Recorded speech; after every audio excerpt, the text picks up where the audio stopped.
12 আনার চেন ছিল, চেন নিয়ে গেছে হেমায়েত, ঠিক আছে। আর হেমায়েতের বউরা আর আংটি ছিল 8 আনার এটা। আর ওই যে হেমায়েত হেমায়েত আমার মাথায় কোপ দিছে। পারিবারিক জমি বিরোধে হামলা ও স্বর্ণালঙ্কার লুটের অভিযোগ, থানায় মামলা। পারিবারিক জমি ও অর্থ সংক্রান্ত বিরোধের জেরে প্রতিপক্ষের হামলায় এক ব্যক্তি গুরুতর আহত হওয়ার অভিযোগ পাওয়া গেছে।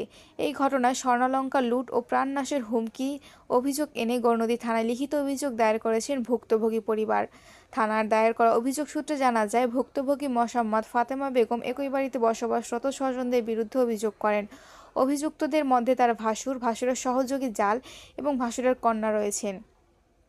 দীর্ঘদিন ধরে জমিজমা ও টাকা পয়সা সংক্রান্ত বিষয় নিয়ে উভয় পক্ষের মধ্যে বিরোধ চলছিল বলে অভিযোগে উল্লেখ করা হয়।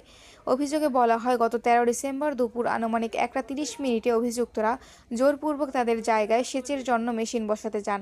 বিষয়টি দেখে ফাতেমা বেগমের স্বামী মোহাম্মদ আমির হোসেন শান্তভাবে কারণ জানতে চাইলে কথা কাটাকাটির এক পর্যায়ে অভিযুক্তরা তাদেরকে অকথ্য ভাষায় গালিগালাজ করেন। এক পর্যায়ে অভিযোগ অনুযায়ী প্রধান অভিযুক্ত ঘর থেকে দা বের করে হত্যার উদ্দেশ্যে মোহাম্মদ আমির হোসেনের মাথায় কোপ দেন। এতে তার মাথার ডান পাশে গুরুতর রক্তাক্ত জখম হয়। আহত আমির হোসেনের চিৎকারে পরিবারের অন্য সদস্যরা এগিয়ে এলে অভিযুক্তরা সবাই মিলে তাদের ওপর এলোপাতাড়ি মারধর করেন।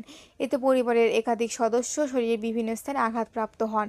এছাড়াও মারধরের সময় অভিযুক্তরা আহত মোহাম্মদ আমির হোসেনের হাতে থাকা প্রায় 8 আনা ওজনের একটি স্বর্ণের আংটি এবং 12 আনা ওজনের একটি স্বর্ণের চেইন ছিনিয়ে নেন বলে অভিযোগ করা হয়েছে।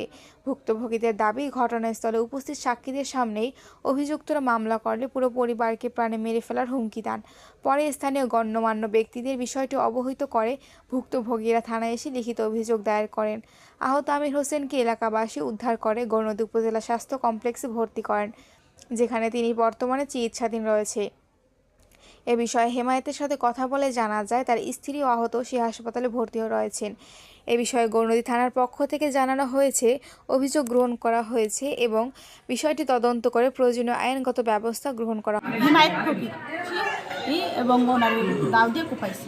এই হেমাইতে আইসে সাবাটি লইয়া দাও লইয়া লাড়ি লইয়া আরে আমি দিয়ে মারা লিছে এই মুকেলতে তাই দি কোবাইতে তুই এত বড় হেড হয়ে গেছো, দেখের বুড়ো দুর্ঘটনা করতে গেছো, ব্যক্তিকে মারতে আসোস, তুই পাইছিসটা কি? এই তো আমি দিছে কোপ সারিয়া কোপ দিছে মতন আমি গিয়া পড়িয়া গেছে।